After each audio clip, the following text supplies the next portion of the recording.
Hello everyone, my name is Biboshan Mukherjee and I am JU Engineering Graduate 2025 batch. आज हम discuss करने वाले हैं JU प्रोडक्शन इंजीनियरिंग के बारे में। ऑनेस्ट रिव्यू होगा। First of all, JU production engineering is one of the hardest departments of Jadavpur university. पहले मैंने जो प्रोडक्शन का कुछ वीडियोस बनाया था उसमें जो भी बोला ये एकदम लेटेस्ट है। इस वीडियो में जो बोलूँगा वही एकदम एक्यूरेट है और अप टू डेटेड है। ठीक है, तो बहुत ही ज़्यादा हार्ड डिपार्टमेंट है। इसका रीज़न मैं थोड़ा थोड़ा मैं बोलता हूँ। First of all, theoretical subjects भी है, न्यूमेरिकल बेस्ड सब्जेक्ट्स भी है और ड्राइंग ओरिएंटेड सब्जेक्ट्स भी है। मैकेनिकल इंजीनियरिंग में भी ड्राइंग ओरिएंटेड सब्जेक्ट्स है, यहाँ पर भी है, लेकिन यहाँ पर कुछ कुछ ऐसा सब्जेक्ट्स है जो थ्योरी पेपर में है ड्राइंग सब्जेक्ट्स, लेकिन वो एग्जैक्ट सेम पेपर मैकेनिकल में एक सेशनल सब्जेक्ट है। तो डिफरेंस क्या हुआ, मैकेनिकल में जो सेशनल सब्जेक्ट हुआ वो एक लैब है, तो वो तो तुम टाइम देकर तुम कर सकते हो, लेकिन एक थ्योरी पेपर अगर वो हो गया तो तुमको 3 आवर्स में वो पूरा चीज़ एकदम एक्यूरेसी के साथ करना होगा। अगर नहीं कर पाए, थोड़ा बहुत 19-20 हो गया तो तुम्हारा मार्क्स घट जाएगा, तुमको सप्ली लग जाएगा। ये मैं क्यों बोल रहा हूँ, ये तो एक जनरल बात है, मतलब अगर नहीं कर पाओगे तो सप्ली लग जाएगी, तो जनरल बात है, लेकिन ये सब्जेक्ट डिफ़िकल्ट है।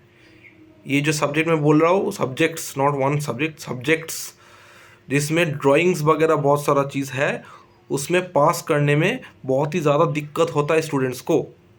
ठीक है, तो ये एक दिक्कत है। सेकंड ऑफ ऑल कुछ थ्योरी पेपर्स में, थ्योरी क्लासेस में तुमको मैंडेटरी अटेंडेंस रखना होगा। क्यों मैंडेटरी अटेंडेंस रखना होगा?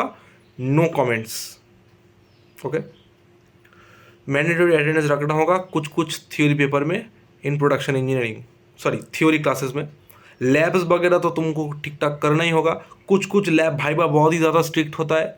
अगर भाईबा में थोड़ा बहुत तुम आंसर डिफरेंट बोलोगे तो मार्क्स कम मिलेगा। तो ओवरऑल मार्क्स स्कोर करना बहुत ही ज़्यादा डिफिकल्ट माना जाता है प्रोडक्शन इंजीनियरिंग में। ठीक है, if you want to get a very good CGPA like 8+ CGPA, you have to work very hard, you have to attend the classes. तुमको बहुत अटेंटिवली क्लास अटेंड करना होगा, पढ़ाई करना होगा, पूरा एंगेज रखना होगा खुद को डिपार्टमेंटल करिकुलम में। अब आता हूँ प्लेसमेंट का सीनरियो कैसा है। प्लेसमेंट का सीनरियो जो प्रोडक्शन इंजीनियरिंग में ठीक ठाक है, अच्छा खासा प्लेसमेंट होता है। अब बहुत अच्छा मैं नहीं बोलूँगा, इसका कारण मैं बोल रहा हूँ, प्रोडक्शन इंजीनियरिंग का most of the companies mechanical engineering का कंपनी होता है और मैकेनिकल रोल में भी हायर करता है प्रोडक्शन इंजीनियरिंग को। तो जो अच्छा मैकेनिकल का कंपनीज है, बिग नेम मैकेनिकल कंपनीज है, जो प्रोडक्शन को अलाउ नहीं करता है।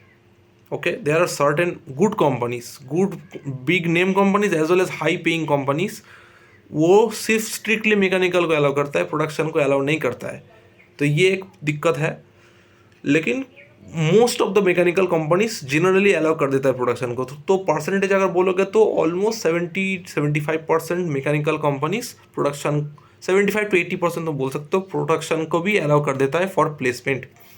लेकिन टॉप कंपनीज बहुत सारा नहीं, कुछ कुछ कंपनीज प्रोडक्शन को नहीं अलाउ करेगा।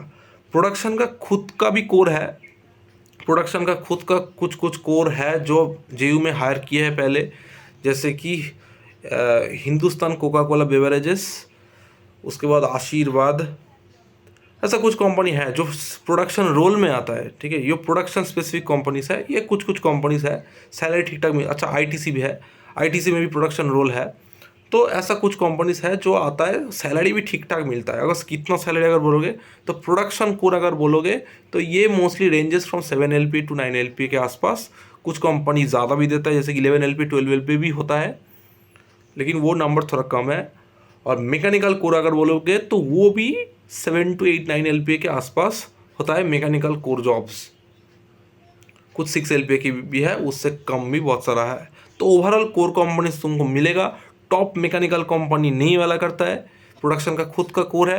अगर खुद का प्रोडक्शन का कोर कंपनीज का नंबर अगर बोलोगे तो पावर से शायद थोड़ा ज़्यादा है। प्रोडक्शन इंजीनियरिंग का खुद का कोर कंपनीज का नंबर पावर से थोड़ा ज़्यादा है। ठीक है, अब आता हो तुम कंसल्टेंसी एनालिटिक्स में भी तुम जा सकते हो। Consultancy analytics like PwC, Deloitte, ZS associates, Polestar, Tredence analytics type का कंपनी अलाउ करता है प्रोडक्शन इंजीनियरिंग को। अगर तुम नॉन कोर में इंटरेस्ट है तो ये तुम ट्राई कर सकते हो। Second of all, production engineering में अगर तुम कोडिंग करना चाहते हो तो बहुत ही ज़्यादा डिफ़िकल्ट होगा, एकदम रिकमेंडेड नहीं है, बहुत ही ज़्यादा हेक्टिक हो जाएगा प्रोडक्शन इंजीनियरिंग में कोडिंग करना ड्यू टू इस difficult curriculum and difficulty in passing semesters. तो पहले का ज़माना कुछ अलग था, ऑनलाइन क्लासेस होता था, कोविड के टाइम में बहुत डिफरेंट माहौल था, अभी सिनेरियो बदल गया है, ठीक है। तो ऐसा टाइप का कुछ सीन है। अगर तुम सेमिस्टर अगर ठीक ठाक पास कर लोगे तो तुमको 7-8 LPA के आसपास तुमको मिल जाने का गुड चांसेस है। अगर तुम एक average to above average student अगर हो गए तो कोडिंग करना बहुत ही ज़्यादा डिफिकल्ट है। फिर भी अगर तुम कोडिंग करोगे तो प्रोडक्शन नॉन सर्किटल डिपार्टमेंट है, इसलिए कंपनी थोड़ा कम अलाउ करता है, तो ये भी दिमाग में रखना। नेक्स्ट है प्रोडक्शन इंजीनियरिंग में गवर्नमेंट जॉब्स। अगर बोलोगे मैकेनिकल गेट के थ्रू तुम गवर्नमेंट जॉब्स में तुम जा सकते हो। वहाँ पर भी सारा मैकेनिकल का PSU अलाउ नहीं करता है, कुछ कुछ PSU अलाउ करता है through mechanical GATE. Production GATE के थ्रू शायद PSU अलाउ नहीं करता है, ठीक है। तुमको मैकेनिकल गेट देना होगा, एक्स्ट्रा पढ़ना होगा मैकेनिकल का सब्जेक्ट्स, ठीक है। अच्छा, इस वीडियो में मैंने बहुत सारा चीज़ बोला, बहुत सारा चीज़ मैंने नहीं बोला। तो अगर पूरा एग्जैक्ट पिक्चर अगर तुम जानना चाहते हो प्रोडक्शन इंजीनियरिंग में क्या होता है, तुम मुझे DM कर सकते हो इंस्टाग्राम ID में। दूसरा वीडियोस में भी मैंने बोला, लेकिन इस वीडियो में स्पेसिफिकली मैं बोल रहा हूँ क्योंकि बहुत सारा चीज़ मिस कर गया मैं यहाँ पर, ठीक है। तो यहाँ यूट्यूब में सब कुछ ओपनली नहीं बोल सकता मैं, तो मुझको DM करना, ठीक है, अगर तुम प्रोडक्शन इंजीनियरिंग में जेन्युइनली इंटरेस्टेड हो तो, ठीक है। और अगर तुमको कोई और ज़्यादा डाउट है, अच्छा तुम हायर स्टडीज़ कर सकते हो, ऑब्वियसली मैकेनिकल में हायर स्टडीज़ कर सकते हो, इंडस्ट्रियल में कर सकते हो, इसका स्कोप अच्छा है, ठीक है, हायर स्टडीज़ का स्कोप ठीक ठाक है। अगर कोई और डाउट है तो नीचे कमेंट सेक्शन में लिखना। तुम इंस्टाग्राम में DM तो कर सकते हो, ये तो मैंने पहले ही बोल दिया। मिलते हैं नेक्स्ट वीडियो में, तब तक के लिए बाय।